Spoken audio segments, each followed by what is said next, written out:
Thank you very much for joining us. My name is Amanda Martin and I'm the National Education Union's President. Before we start this evening, I'm just going to go through a number of bits of housekeeping for those of you who may not have used Zoom in a webinar format before.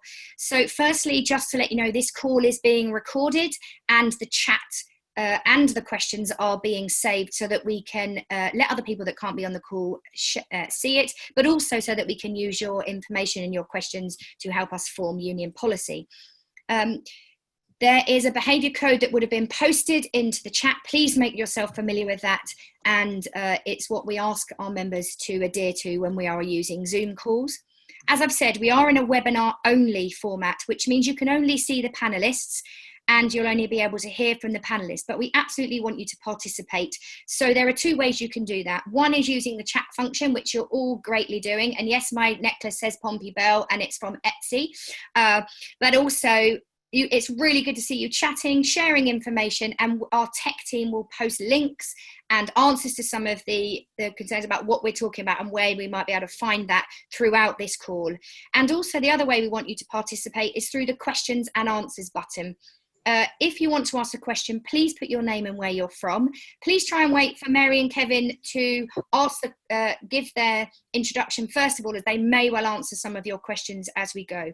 We're expecting a large number of you on the call. So far, we've got 1,400 and we are rising. We have Nikki Evans, who is our signer, and we have a tech team panel of Mark, Jono, Mike, Amy, Sarah, and Nikki this evening, and they will be answering your questions in the chat, supporting you. If you have any issues, please put them in there, and also fill in the questions to us. I know it's been very difficult for so many of you since lockdown, and life in school is just so different. We are in unprecedented times, and for some of you, work and communicating with school and with pupils has been relentless. And we hope that this evening's call, bless you, Mary, we hope that this evening's call will give you lots of information, will provide you with some help and support. Please do put in the chat if there's anything further we can do when we're going through that. And also at the end, just give us a review as to how we can support you further. Without any further ado, I'll introduce our Joint General Secretaries, Mary Balstead and Kevin Courtney. Thank you, Mary. Thank you, Amanda, and welcome to all the secondary school members on the call this evening. It's wonderful to have you here. It's wonderful to have you with us, and we hope that this hour with Kevin and myself and Amanda will prove useful to you and give you some more information and knowing exactly what resources the union has and what support it can give you. Now, today, it's a sort of what's being shown today by Gavin Williamsons' announcement to the House of Commons, that all primary pupils will not get a period in school before the summer holidays begin, just shows really what a really chaotic approach the government has taken to both the closure of schools and their reopening.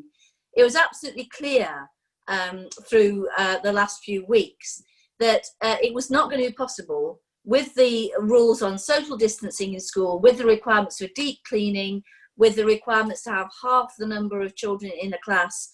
It was quite clear that the government was not going to be able to source double the amount of classrooms and double the amount of teachers to allow all children to go back onto the school site, all primary children to go back onto the school site. That was obvious to the NEU, that was obvious to you, it was obvious to primary teachers, it was obvious to everybody, it was obvious to parents, but the DFE and the government just carried on with the mantra that this was an aspiration. And that inability to plan coherently and to plan carefully and to bring parents with them and to bring teachers with them and support staff and leaders has led to today's embarrassment for the government, where the Secretary of State has had to go to the House of Commons and said, you know what we announced isn't going to happen. Now, because we're a union with international links, the NEU's done some work looking really at what happens in other countries, and the government said, well, we're mirroring our approach on Denmark. We know that that is just not the case. We know that in Denmark, they closed down the schools much earlier on, before there was a high rate of incidence of COVID in society. Indeed, they locked down much earlier than we did. We know that when schools were reopening, the reopening was done with the Danish Minister for Education and the Danish Teachers Union working very, very closely together. So in Denmark, it wasn't just that schools could reopen on the say-so of school leaders. Those schools was a national plan for school reopening that was supported by risk assessments, the same risk assessment which had to be done by every school, supported by a local authority health and safety officer, who not only had to sign off the risk assessment, but also had to visit every school to make sure that what was being said about the risks actually was the truth and reality. We know that more money was put into schools in order to provide extra sinks for hand washing, for deep cleaning. We know that public buildings were requisitioned so that children could be taught in a school environment, but off-site, to lower the numbers in school. And we know that all the way through the reopening of schools, that was done in lockstep with the Danish Teachers Union, advising the government, supporting the government, and being listened to. And that's why that was a very orderly approach. What's happened in England is just not the same. What's happened in England is not the same as what's happened in Wales, where there's been very close working between the unions and the Welsh government. It's not happened in Scotland, where there's been very close working between the unions and the government. And in both those countries, there's been a much more ordered, much more calm, much more sensible approach to the reopening of schools. So what we want to do in this call today for you as members is to say, these are the things we think should be happening as your school approaches limited reopening from the 15th of June and wider reopening perhaps in September. And this is how the union can support you. We want to talk about the NEU checklist. We want to talk about vulnerable workers. We want to talk about black workers. We want to talk about what teaching and learning might be looking like in the future. And we want to talk about your roles, your responsibilities, what you have the right to ask for, what we have the right to expect as we approach secondary school reopening. So we hope we find this hour useful. We're delighted to be with you. And now I'd like to hand over to my co-Joint General Secretary, Kevin Courtney. Thank you, Mary. In all the work the union's been doing, and I believe in all the work you've been doing as members and teachers or support staff, we've been looking for the moral high ground. We've encouraged members to volunteer in schools on rotas to keep the children of key workers in school and vulnerable children. And our members have been working hard to support children learning at home as well. And another aspect of the moral high ground is that we have been concentrating on safety, and that's trying to keep communities safe, keeping the case number down, and that's keeping 70-year-olds and 80-year-olds safe by trying to reduce transmission and also keeping individuals safe, vulnerable individuals. We think we've had the moral high ground throughout. But turning to the specifics around secondary school wider opening, the government guidance says that it wants secondary schools to begin to reopen more widely from June the 15th. And the schools may only have 25% of year 10 and year 12 in the building at any one time. Now, there is no requirement in what the government said that schools must open from June the 15th. That is not a requirement. It is from June the 15th, not by June the 15th. And the schools need to be safe before they're opened, and we'll return to that. It's also clear, though, that given that only 25% of year 10 and year 12 might be back in some schools, that remote education is going to continue to be the predominant form of education for these year groups in this period, and in all likelihood beyond this period. Schools, the government says, have flexibility about how they should implement face-to-face support for year 10 and 12 pupils, and that schools should do that in the way that best suits their circumstances. Schools might want to prioritise children who've not been engaging in remote education, and some of those children might be in for more time than the quarter that is implied in only a quarter of children being back. But there is a maximum of a quarter of children from year 10 and year 12 in school at any one time. The vulnerable and key worker children can be in addition to that, but there's a maximum of a quarter of the children from year 10 and year 12. The sorts of arrangements that we're hearing about, and you might tell us more of these in the chat, but we're hearing of schools where they say they will bring back a quarter of the children 1 week, a second quarter another week, a third quarter the week after that, so that children aren't coming so that a teacher isn't mixing with lots of different children in the same week. So that's one arrangement. We are hearing of other arrangements as well, but they can't be more than a quarter. We think it's really important to emphasize that social distancing matters. You sometimes hear stories where people say that there's no evidence that children transmit. And the science tells us that children don't transmit more than adults, which is something to say, because with the flu, children do transmit more than adults. So the science says that children don't transmit more than adults, but the government scientists will not say to us that children transmit less than adults. They do not make that as a statement. And of course, when we're talking about children, people are more thinking about the primary children and the first years of secondary school. When we're talking about year 10 and year 12, these are not children. So they can transmit the virus, and social distancing therefore really matters. We think if you're bringing in a quarter of the children, then social distancing is possible and must be maintained. We're also hearing of schools talking about staggering start and end times to try and avoid children having to travel during the peak periods such as they are of public transport, and also to try and avoid children meeting in bigger groups immediately outside the school if they're all coming in at the same time. We'll maybe talk about that more in the Q&A. We don't think that should mean going on long into the evening or starting early in the morning. We're talking here about children doing some work in school, but then having to do the remainder of the work at home. So that we think that the character of the work in school is going to be more guiding them about what they're doing outside school. And that it's not going to be quite direct instruction, because children are going to be learning outside school. We think the other thing to bear in mind is that according to everything that we understand, and the government keeps hinting at that, we don't expect schools to be back to normal in September, or maybe not even by December. We hope that's wrong. We hope that the virus level falls dramatically, that they get contact tracing down, that they can keep it down, but that's not where the government's thinking is. They think education is going to be disrupted throughout the next term at least, and therefore all sorts of questions about blended learning that we'll come back to. Thanks, Kevin. So now I want to talk to you about the checklist. It's a really important document. It's really the basis and foundation on which we make the decisions about whether schools are safe to reopen from the 15th of June. So if you go on our website, you will see, if you go onto the secondary section, secondary coronavirus section, that we have a checklist for secondary schools. We've developed this checklist, redeveloped it. It's also got the GMB, Unison and Unite on the front cover. You can download it in paper form. You can also get it on an app. So I like paper, Kevin likes an app.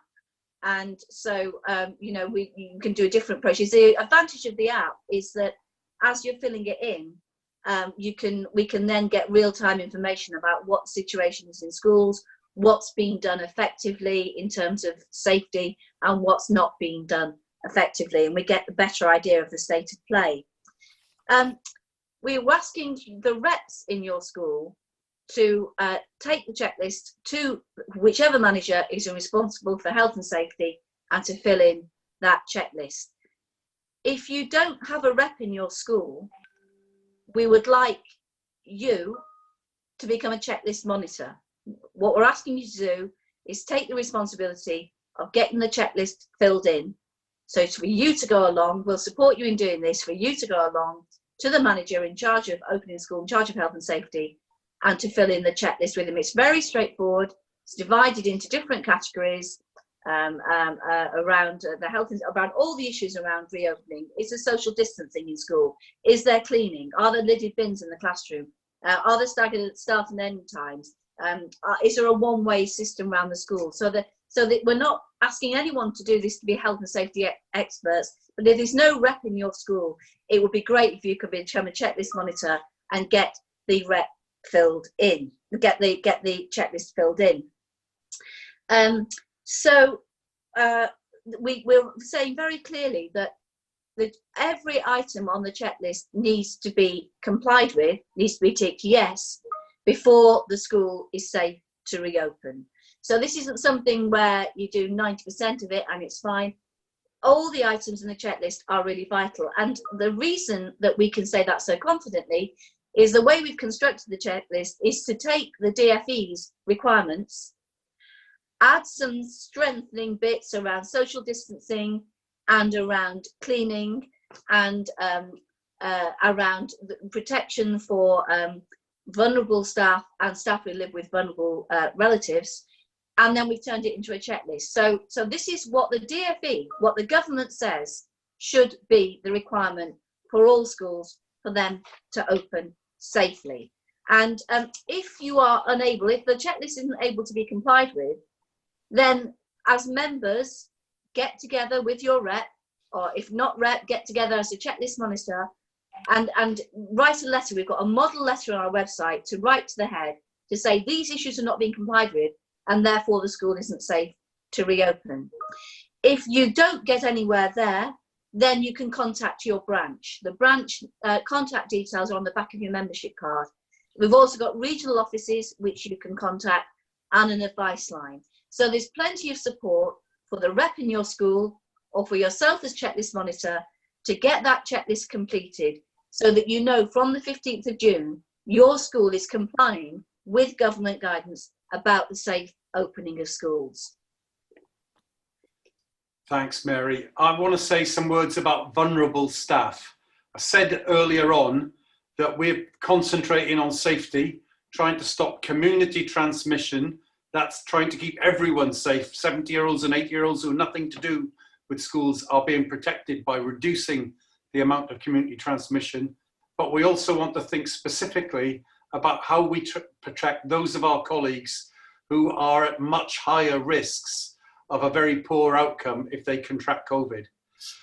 And we think this should be as collective as possible, which is why we're encouraging people to come forward and be reps so that we can have a collective discussion about these questions at the school level. I want to talk about 4 or 5 different categories of vulnerable people. There is a government list of extremely clinically vulnerable people. These are people, for example, recovering from cancer treatments or currently having cancer treatments. Everyone agrees that they should be at home. The government says they should be shielding. We don't hear of any examples where head teachers are trying to make those people be in school. So we're not hearing of any cases like that. It's quite a small percentage of teachers and TAs in that category. Then so that's my first group, the extremely clinically vulnerable. Then there's the people who live with them. And in order to keep them safe, we have to stop them getting the virus. And we don't hear of many cases where heads are trying to persuade or force the people who live with extremely clinically vulnerable people to come to school. Everybody accepts that they can be at home and should be at home. Then we reach the clinically vulnerable. This is another government list. It's a defined government list. It's on their website, and we have it on our website. And it includes everybody aged 70 or more, 60-year-old people with moderate asthma, pregnant women. They're all included on a clinically vulnerable list. Now, the government says that these people should refrain from contact with people from outside their household. And we also point to the fact that the government says people should work from home if they can. We think clinically vulnerable people can work from home, whether teachers or TAs. We have to bear in mind that there are going to be many children at home for quite some time, and therefore there is work to do that you can do from home, supporting those children. So we think that clinically vulnerable people can be at home. Most heads agree with us. Astonishingly, we do get occasional casework. We had something that came in recently, a TA age 64 who has moderate asthma, who lives with her 70-year-old husband, whose friend had died of COVID-19, who was another TA, and the head trying to make them come back to school. Now, that's just not on. This clinically vulnerable person is supposed to avoid contact with people outside their household, and they can make a contribution from home, and that's where we think they should be making their contribution. Generally, we're winning that, but some heads can be difficult. Then there are the question of the people who live with clinically vulnerable people. we still think we're at a place where the vast majority of those people are making their contribution from home, and that they can do that. Altogether, according to some surveys that we've done, we think all the combinations of those people is less than a quarter of school staff. So given that most children are at home, we think the idea that a quarter of school staff can make their contribution from home is something that can be achieved in the vast majority of schools, and our reps are achieving that. Beyond the questions of the vulnerable and the clinically vulnerable that the government has, we also know that there are increased risks for people by age and by ethnicity. So we know that the risk goes up dramatically as you get older, and there is quite a substantial risk for people aged over 60 and for Black people who are younger than that. And so wherever possible, we want 60-year-olds to also be working from home. Again, according to our statistics, only 1% of teachers are aged 60 or more. We don't have a figure for TAs, but we do know that for teachers, only 1% of the workforce is aged over 60. So it's not too difficult for those people and for Black people who are in those vulnerable categories as they get older, for them to be at home as well. And we think that this should be a collective question that's thought about by all of us. It shouldn't just be for an individual Black person, a Black guy who's 55, who's feeling very vulnerable, or for somebody who lives with a 70-year-old parent. It shouldn't be for them individually to make all the running on them working from home. We would like that to be a collective discussion amongst the staff, put to the head, saying we can make this work in this sort of way. Like I say, we think it's only about, if you put all those categories, you won't get above 30% of staff in almost any school.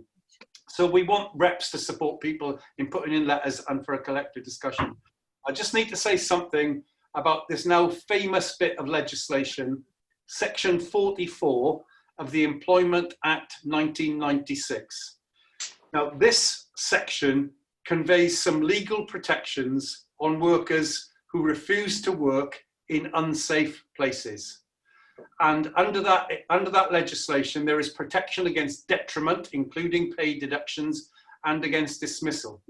Now, it's not completely untrammeled, but it is protection for a worker who reasonably believes, these are the words from the Act, who reasonably believes there to be a serious and imminent danger which they cannot reasonably be expected to avert. So obviously there are all sorts of words in that you have to think through, but the words serious and imminent danger are words that the government chose to put in the Coronavirus Act that went through Parliament. So they say coronavirus is a serious and imminent danger. So if you reasonably believe that your school doesn't have the correct procedures in place, is making vulnerable people come back who could have a very bad outcome, then you build up a reasonable belief that there is a serious and imminent danger. It doesn't have to be a serious and imminent danger to yourself. It can be a serious and imminent danger to other people in your workplace. Now, I'm saying this not because we want people to be saying, I'm not coming to work because of Section 44. Instead, we want them to be thinking about how that protection means that their head shouldn't put them in that place. Most heads don't want to put people in that place. They're reasonable and sensible and talking with us and talking with the union. But if there is something on the checklist that isn't there that should be there, or if your head is requiring vulnerable people to come to work when they shouldn't be required to come to work, then you can start to think about, do I think as an individual, because this cannot be collective union action, even though we think you have to discuss these things collectively, but do I individually think there's a serious, an imminent danger to staff who are coming in because of this, and there is protection. And for your head to know that there's legal protection if you refuse to come in, generally will get the head to start thinking, well, actually, why don't we find a way through this? Why don't we find a way through this together? And that's why we talk about Section 44, not because we want people to refuse to come in on that basis, but because it can be an aid in a conversation with the head about making the arrangements sensible in your school.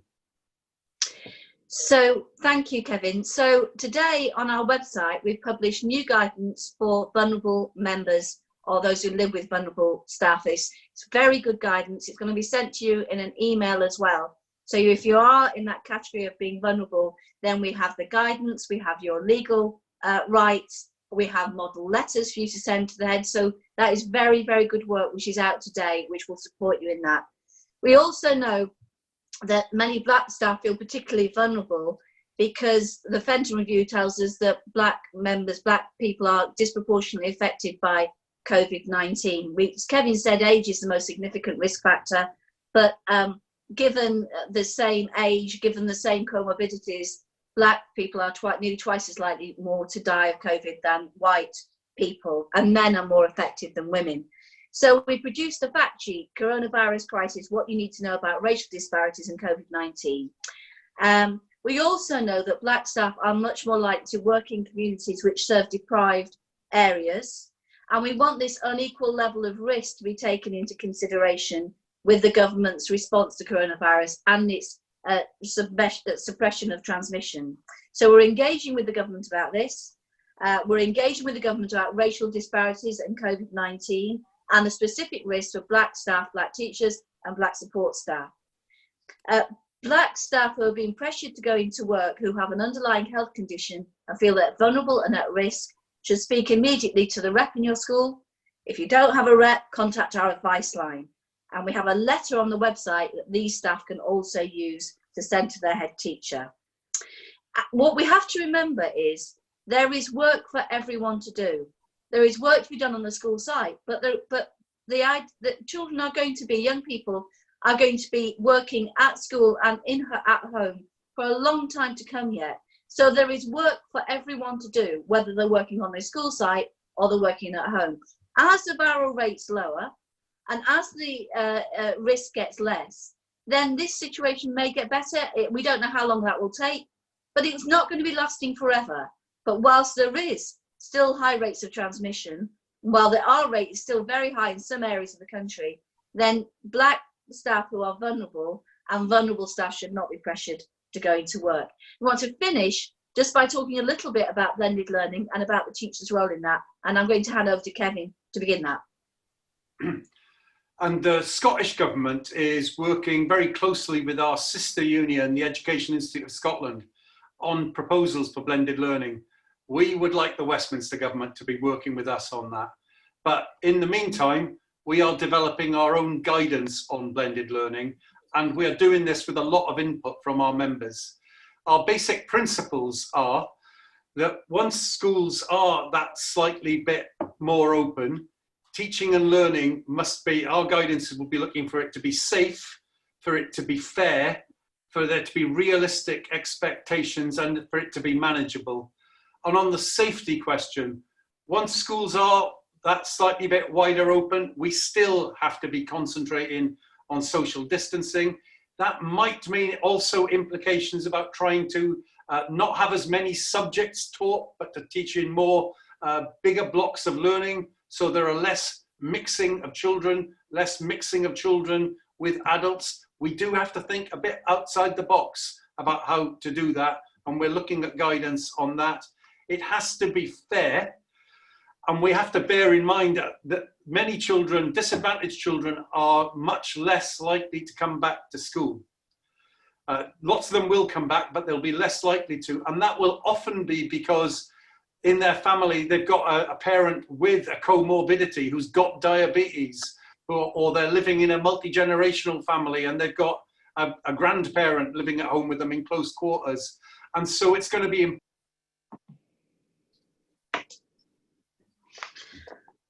So Kevin's disappeared there, so I'm going to carry on.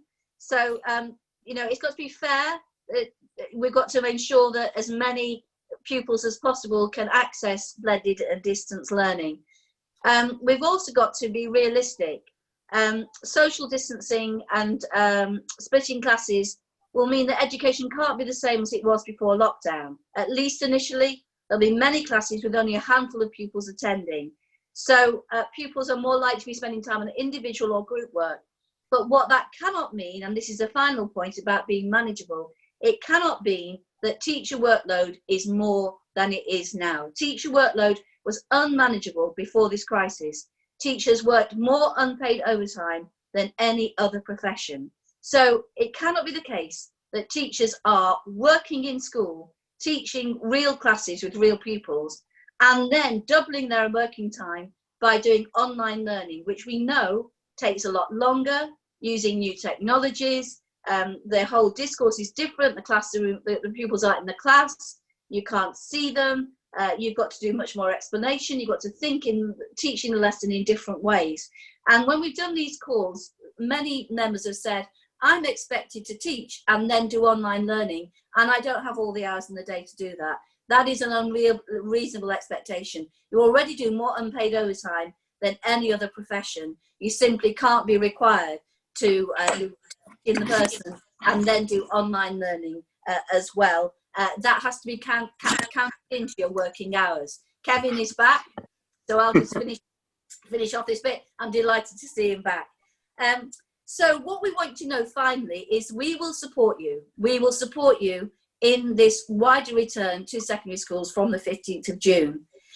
If you have difficulties and there's no rep in your school, then turn to your local branch, turn to our advice line, turn to the regional office. Those are all areas all places in the union where you can get advice and support. And finally, Kevin and I and Amanda want to thank you for all that you have done during this COVID crisis. All you've done supporting disadvantaged learners, done supporting the teaching children of key workers and vulnerable children in school. All you've done to master online learning techniques quickly and at a time of crisis. And I see there's a question, should we be dropping in and should you be having your online learning quality monitored by staff? No, if you shouldn't be. This is something we've had to learn to do really quickly on systems which, as Kevin's just shown us, can break down and cause a huge amount of stress. This is something we've had to learn to do, which is new. And so, no, we shouldn't be performance monitored on our attempts for online learning. But thank you for all you're doing. And now we'll hand back to Amanda. Thank you very much, Mary and Kevin. Lots of detail, lots of information. I know that some of you have been asking questions, possibly for clarification on some of those things. So I'm going to start straight away. I've got a lot coming in. There's nearly 1,800 of you on this call. So Vix Lothian, the DFE have not disclosed their plans or roadmap for September or exams in 2021. Do the NEU have any suggestions? Then I've got James in Kent. Why and how have Mary and Kevin been so effectual in lobbying Downing Street? Then I've got Caroline Hopkins. Can a school insist you have to see occupational health if your doctor has already sent in a letter confirming you are clinically vulnerable and the doctor has asked you to work at home? And Jamie in Leicestershire, please can you clarify bubble size guidelines? Is this different to class size guidelines? So I'll come to you first, Mary. So Vix from the Isle of Wight. Hello, Vix, and great that you're on the call. So the DFE, I mean, Gavin Williamsons said, well, you know, we're going to carry on with GCSEs and A-levels in their current form next year. We simply, and he also said we'll have all primary school pupils back before the end of the summer term. That won't happen, and GCSEs and A-levels in their current form also will not happen. The reason for that is obvious. A significant amount of teaching and learning time in school has been lost. That means that at the very least the syllabus needs to be slimmed down, and there needs to be more choice in any exams which are done, so that you know, students have and schools have the opportunity to focus on areas of the syllabus which they focused on in year 10 before the lockdown, in year 12. So it's clear to us, and in our talks with the DFE and with Ofqual, that there are plans underway to change the exams. It may also be the case that there still has to be some role for teacher assessment. We wouldn't be opposed to that, but not teacher assessment done in the panic, which it had to be done of the pandemic, at the beginning of the pandemic. So yeah, whatever Gavin Williamson says, there are going to be changes in the qualifications for next year, and maybe also for the year after. Okay, I've been told I've got to answer the question, why and how have Mary and Kevin been so effectual in lobbying Downing Street? I'm not sure that we have been effective in lobbying Downing Street. I don't think Downing Street is properly listening to us. And I think that the only way we've got any changes is by mobilising public opinion. And I think that we have managed to do that to a certain extent. You always wish you could do it more, but I think we have managed to do that to a certain extent. And I think that we've done that through a combination of aiming for the moral high ground. We have always wanted to talk about the fact that schools are open. We're encouraging members to be in, helping the children of key workers. We want our society to get through this. I think the other thing that we've been doing is saying that we aren't the scientists, but that the science really matters. So we developed our 5 tests. The BMA endorsed our 5 tests. Independent SAGE used our 5 tests as one of the appendices to their document. So we've always wanted to look at that, which means that we haven't said things, even when some members were asking us to do. We've never said not until September, because we didn't have a scientific basis for saying that. So we've said when it's safe, cases coming down, contact tracing being up and running, social distancing being in place, the vulnerable protected. So I think we've aimed for moral high ground, and I think we've aimed for the science. But the other thing which has given us some effectiveness is your support. It's been members and workplace reps taking these issues up. I mean, we've had tens of thousands of members who've written to their MP, hundreds of thousands of people have signed petitions, shared things on social media, spoken with parents in Zoom meetings. I wish we'd been more effective, but I think our effectiveness comes from mobilising our members, sticking to the moral high ground and sticking to the science. So there's a question on bubbles, Yes. and the guidance isn't really clear on this in secondary. I mean, bubbles were really key for primary, say bubbles of 15, and the teacher in the class with the 15-year-olds and sticking with that bubble of 15. In secondary, the DfE guidance recognises that is more difficult. It said, but it does say, because, you know, if you want subject specialist teaching, then you're not going to be with the same bubble of pupils all day. But the guidance does say that mixing between different groups of pupils should be kept to a minimum. That the government recognises the range of subjects taught in secondary schools means that some mixing may be unavoidable to provide pupils with face-to-face support from subject teachers. But they would expect these groups to be smaller than normal and would expect schools to minimise mixing for arrival, lunchtime, breaks and departure. So whilst in general groups should be kept apart, brief transitory contact such as passing in the corridor is low risk. In other words, what I think they're saying is the nature of secondary schools mean that you will see more groups of pupils, but those groups should be smaller. The changes should be kept to a minimum, and that may involve changes in what you teach. You might be teaching a wider range of subjects with fewer pupils. Some schools will choose to do that, to keep mixing at a distance. Other schools will choose to keep their subject specialisms, but to have fewer pupils on site. Others will choose to operate on a rota basis. So whichever way that is, the DfE guidance is that your groups should be smaller. Thank you. So, I absolutely agree with the notion about bubbles in primary schools is that younger children can't socially distance. So try and keep them in a smaller bubble of 5 so that they are mixing in that 5, but that group of 5 doesn't mix elsewhere. In secondary schools, we should be expecting children to socially distance. Year 10 and 12, we must ask them to socially distance, and we have to explain to them it's not about their individual safety. Most children their age would not have a bad experience, but we're trying to avoid community transmission. We're trying to avoid them taking it home to their parents or their grandparents. There's this question, can a school insist that you have to see occupational health if your doctor has already sent in a letter confirming that you are clinically vulnerable? So I don't think there's any reason to see occupational health in those circumstances. Your GP says you're clinically vulnerable. The government says that clinically vulnerable people should avoid contact with people outside their household. The government says you should work from home if you can. I mean, generally, when I was doing casework as a branch secretary, though, I must say that going to occupational health was never a particularly big issue. the occupational health doctor is just as likely to be supportive as your GP is. So I don't think it's necessary.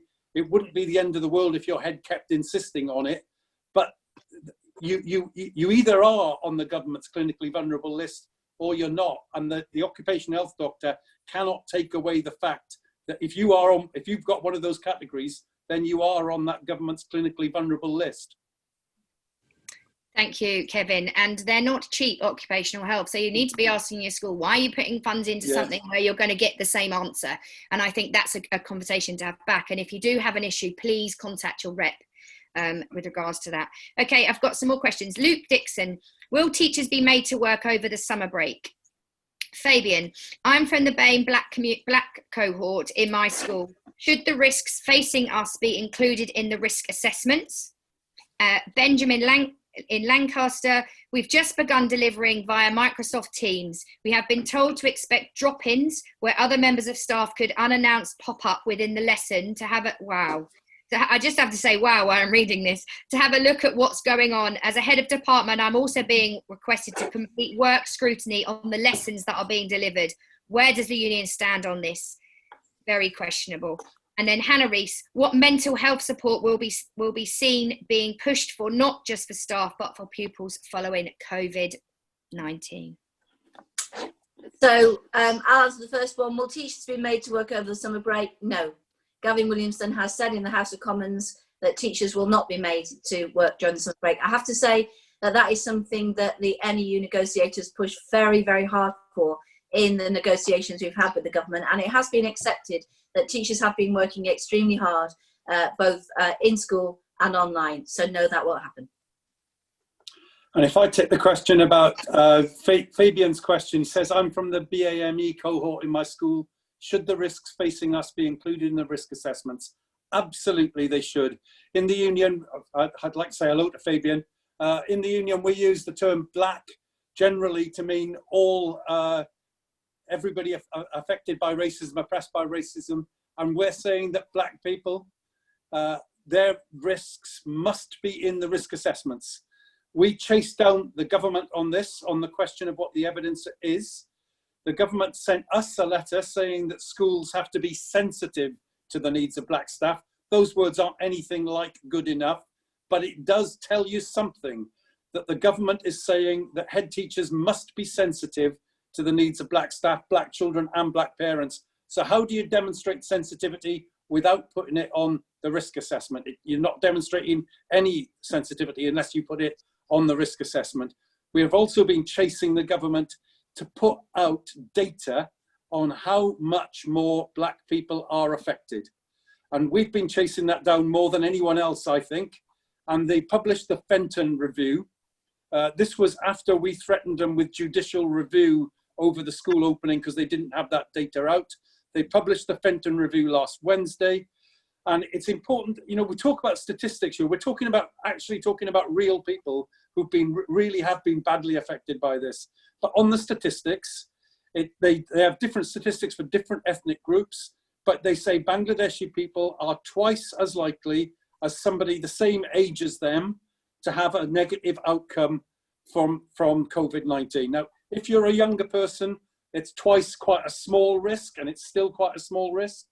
But if you get to be 50, 55, then those doublings ups of risks are really important, really significant, and they must be taken into account by school head teachers. We will pursue school head teachers if they don't want to take them into account. And we do say this is a collective question. We shouldn't leave this up to our black colleagues or to our vulnerable colleagues if they're facing the question we just had about the question of the vulnerable person being asked to go to occupational health. We shouldn't accept these being individualized. This is a question of the way the head teacher is treating all of us, and we want reps to be able to collectivize those things. But we will support our black members in saying the risk assessments must be there, and we say that if they feel vulnerable, then they should be allowed to work from home. We're doing more work on all those statistical questions, but this is a vital question for us. So I'll take the last two in this round. The Benjamin, it is just not acceptable that we get your colleagues and yourself delivering lessons via Teams, and then have drop-ins, unannounced pop-ins to have a look at what's going on, because that is just taking the it's as though the school management hasn't understood that this is a completely unprecedented situation, that you and your colleagues are teaching in completely new ways with new technology, which often, you know, doesn't work properly, where you have to structure your lessons differently, where you get none of the immediate feedback in the classroom, none of the immediate sense of community from the pupils, none of the sense of how the lesson's going, and you can alter it.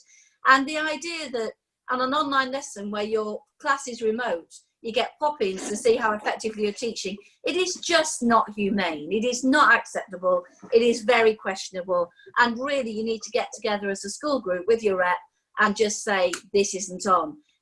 Just never forget, we sometimes forget this, that, sorry, that's my phone. We sometimes forget that people, you know, the school management need you. And Kevin, can you take the last one on mental health while I go and turn the phone off? Yeah. So this is Hannah's question about mental health support for pupils as well as for staff. And actually, we've just put out some guidance on a trauma-informed curriculum and trauma-informed teaching to specifically look at this question. And we think these traumas are going to be quite widespread. There will be children coming back who've had a family member that they've lost. There'll be children who just feel dreadful because they've been kept indoors in very small environments for a long time. There'll be children who are traumatized, be black kids and white kids, traumatized by what they see from the States of, you know, police officers killing. So all these sorts of trauma, we think it's vital as part of the education that we do with our young people across the next period, that these things are spoken about. We can't see that you can just get back to only doing the academic. We have to support our children through this experience. And so mental health support, trauma-informed curriculum is something that we're keen on supporting. Thank you very much. Okay, I've got some more questions coming in. So Chris is asking, shouldn't the government be distributing laptops and internet dongles so that every student has sufficient access to home learning instead of the current charade? I think I'm just going to say yes to that answer. Absolutely yes. Absolutely. And Kevin and Mary can add if they need to. Jeannie, hello Jeannie, she's one of my reps. Should teachers be asked to do a deep clean after someone has been diagnosed with COVID-19? Should they be wearing PPE? Should they clean at all? I think we can have some direct answers to that. Kirsty, the trust I work for has completed a risk assessment with the head, which states only 25% of students are to be on site at any time. However, the head is going against this and is inviting 50% of the year group. What do we do as a staff to stand on this? And Agnieszka from Waltham, what to do if a head is not sympathetic of childcare issues and asks members to take unpaid leave? So, yes, the government should be distributing laptops to all the children. The laptop distribution has been a disaster. It's just not happened. We hear that the government's now sourcing laptops from abroad. There are 700,000 children and young people in this country who don't have any internet access. The only access they have in their homes is through mobile phones. That means they can't, all the emphasis on online learning, they can't take part in that. So as a very minimum, they need free internet access, and they need laptops to be able to even just begin to have the equipment that many of them or advantaged peers take for granted. And just the thing about a deep clean, teachers shouldn't be doing a deep clean. Teachers, you're not paid for cleaning, you shouldn't be doing a deep clean. The cleaning staff should be given extra resources. This is one of the big differences between ourselves and Denmark. In Denmark, cleaning, extra money, significant amounts of extra money was paid for cleaning staff. There are very, very detailed protocols that all schools had to go through. Toilet buttons had to be cleaned every hour. Sinks washed down 3 times a day. Toys washed every day. And extra time and money spent on cleaning staff to do that properly. So if you're a teacher, you shouldn't be cleaning. It's cleaners should be cleaning. Yeah, I'd just like to add to that I mean, the government says whatever it takes to get the economy going again, and they're right to think that that really matters. But like Mary says, in Denmark, they've spent on this. Now, actually, there is a grant available to schools around extra costs of COVID, and that can be used to pay for extra cleaning. And if we're, this question is, there's been a COVID case in my classroom, and that has to be cleaned. The room has to be cleaned. It can't be cleaned by a teacher in the margins. We need to employ somebody to do that cleaning. And the question is, should that person wear PPE? Absolutely. If there's been COVID in the classroom, it needs to be thoroughly cleaned down, and the person should be protected appropriately when they're doing it. There's another question, Amanda, you didn't read it out, but I think it's important. I'd like to answer it. Yeah. Should vulnerable teachers who are at home feel an obligation to volunteer for more online work at home because they're not in school to carry out their full responsibilities? So I don't, I'm not sure where this comes from, but I think it's important. If somebody's at home, they should be enabled to make a contribution from at home. And I've spoken to the John Coles, the chief executive of the United Learning Trust. We don't always get on with the ULT, although we've got a good relationship with them. But John was telling me about TAs working for ULT who are doing phoning round. They've got TAs at home who are phoning round, checking in with children. So they are making a contribution from home, and we think that people should be making that contribution. I mean, not least because it's sharing the load of the teachers or the TAs who are in school doing the work there. So we think it's important to do that where we can. Okay, so just the other question on the school, because the government says 25%, but ahead's going against that with 50%. I mean, the conversation is to be had to send a letter and the CEO of the MAT to be included, because they've said the MAT have agreed 25%. Is there anything more you wanted to add to that? No. I mean, the government says you can't have more than 25% back.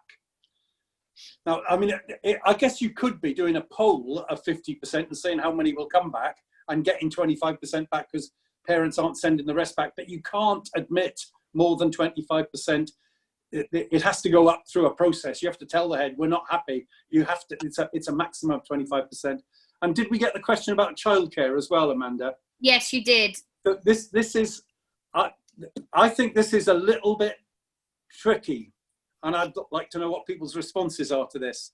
So the question is, what to do if the head is not sympathetic about childcare issues and asks a member to take unpaid leave.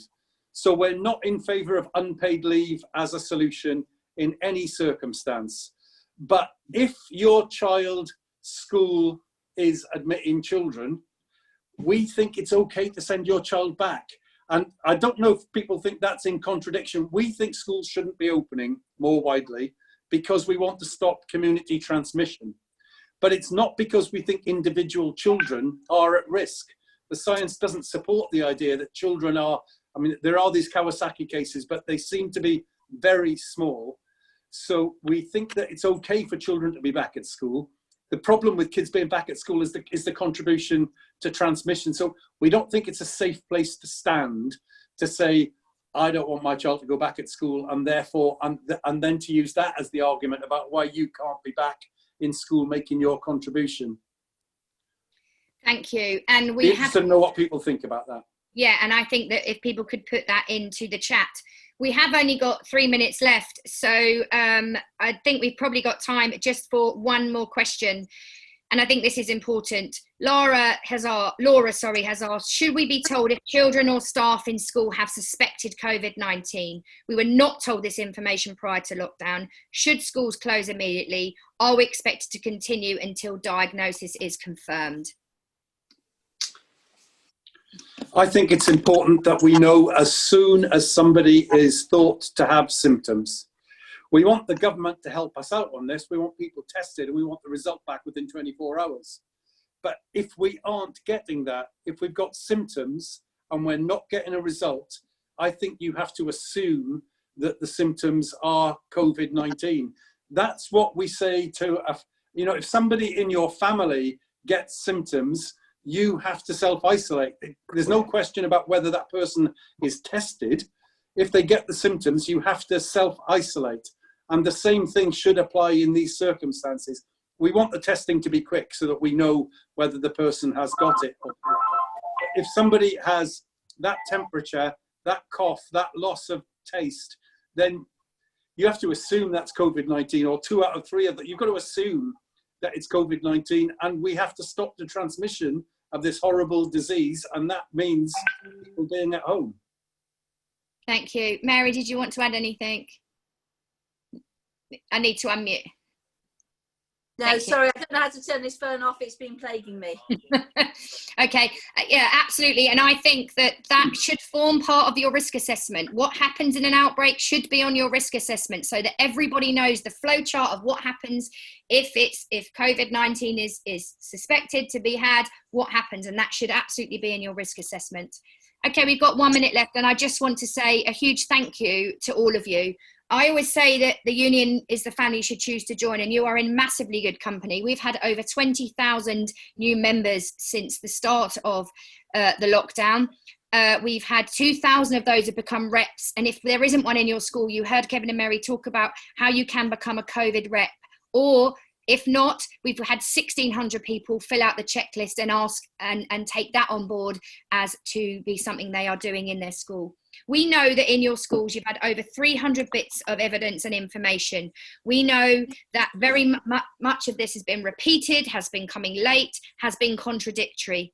We also know that your difficult conversations that you might be having and the questions that you might be having aren't to be difficult and aren't to be devices. They are to keep your colleagues and your community safe. We know that the NEU has been on the right side of history. And I also want to tell you that many of the things you have seen the NEU doing have been reactionary towards health and safety and to protecting our staff and our communities that we serve and work in. I also want to point out that the NEU behind the scenes have been doing a great deal with regards to education. We are the National Education Union. So we have been working with Ofqual. We have been looking at education plans. We have been looking at what assessment for learning and a new curriculum or a modernised curriculum would look like with regards to blended learning. We have produced a parent microsite. Please direct, if you are a parent, direct some of your friends towards that. And we have been looking at wellbeing and various CPD for our members. So there is a lot that you can gain from the NEU website. Please do go and have a look at it. I always like to leave with things for people to do because I'm a teacher, but I think the first thing you can do is support the work in your school with your rep. Have conversations with them, help them fill out the checklist, have conversations around vulnerable members and work collectively. I think recruit people who aren't in a union, and I think know that your actions and our actions as a union are saving lives and are still protecting the NHS. So please share anything that you see as useful with other colleagues. And I want to say thank you very much for your time and hope to see you soon.